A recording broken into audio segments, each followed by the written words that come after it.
Fill a cocktail shaker with ice. Then pour in 1.5 ounces of dark rum, 1 ounce of light rum,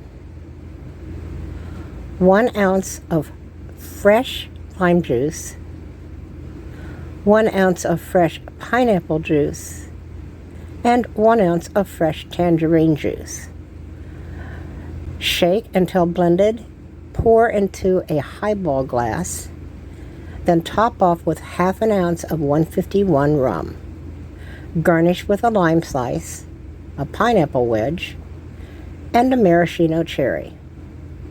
Then slide in a cute parrot swizzle stick and get ready to enjoy the classic rum punch.